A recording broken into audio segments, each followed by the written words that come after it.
Assalamualaikum warahmatullahi wabarakatuh. Kembali lagi di dalam channel Islam Post. Dalam kajian kali ini, kita akan menceritakan kisah Ummi Maktum bersama dengan iblis. Abdullah bin Ummi Maktum adalah salah seorang sahabat yang mulia. Dia menjadi salah satu sebab turunnya surat Abasa. Suatu hari, Abdullah bin Ummi Maktum mengikuti pengajian Rasulullah Sallallahu Alaihi Wasallam. Dalam kesempatan itu, Rasul menyampaikan akan kewajiban setiap Muslim yang mendengarkan azan untuk segera menunaikan salat. Karena kondisi fisiknya yang buta, Ummi Maktum memberanikan diri bertanya kepada Rasulullah Sallallahu Alaihi Wasallam, "Wahai Rasulullah, apakah saya juga diwajibkan kendati saya tidak bisa melihat?" Tanya Ibnu Maktum kepada Rasulullah. Rasul pun menjawab, "Apakah kamu bisa mendengarkan seruan azan?" Ibnu Ummi Maktum menjawab, "Ya, saya dapat mendengarnya."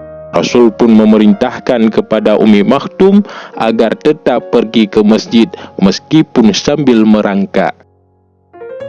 Setiap azan dikumandangkan dan waktu salat telah tiba, ia pun segera pergi ke masjid dan berjamaah dengan Rasulullah Sallallahu Alaihi Wasallam. Pada suatu ketika di waktu subuh, saat azan dikumandangkan, Ibnu Ummi Maktum pun bergegas ke masjid. Di tengah jalan kakinya tersandung batu hingga akhirnya mengeluarkan darah.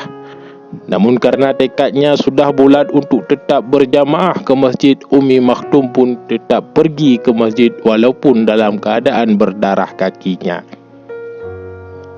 Waktu subuh berikutnya ia bertemu dengan seorang pemuda.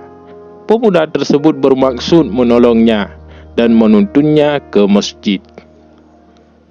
Ibnu Ummi Maktum pun kemudian ingin membalas kebaikan si pemuda tersebut. Ummi Maktum bertanya, "Wahai saudaraku, siapakah gerangan namamu?"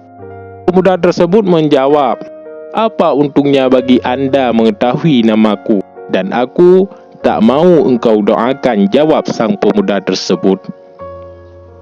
"Jika demikian, cukuplah sampai di sini saja engkau membantuku," kata dari Ibnu Ummi Maktum. "Aku tak mau engkau menolongku, sebab engkau tak mau aku doakan."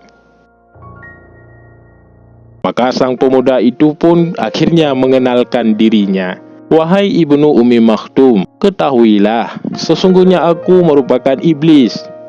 Lalu mengapa engkau menolongku dan selalu mengantarku ke masjid? Bukankah engkau semestinya mencegahku untuk melakukan ibadah pergi ke masjid?" tanya Ibnu Ummi Maktum kepada pemuda tersebut. Sang pemuda yang bernama iblis itu kemudian membuka rahasia atas pertolongannya selama ini. "Wahai Ibnu Ummi Maktum, masih ingatkah engkau beberapa hari yang lalu, tatkala engkau hendak ke masjid dan engkau terjatuh? Aku tidak ingin hal itu terulang lagi, sebab karena engkau terjatuh, Allah telah mengampuni dosamu yang separuh.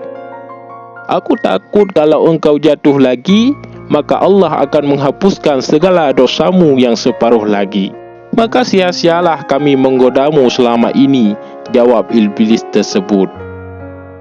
Ikhwan yang mulia, kisah di atas itu dapat menggambarkan kepada kita bahwa sesungguhnya iblis tak akan pernah berhenti untuk menggoda dan menyesatkan kita Bani Adam. Iblis selalu berusaha untuk membelokkan orang-orang yang beriman ke arah yang dimurkai oleh Allah. Ketahuilah, sesungguhnya iblis itu adalah musuh yang nyata bagi kita.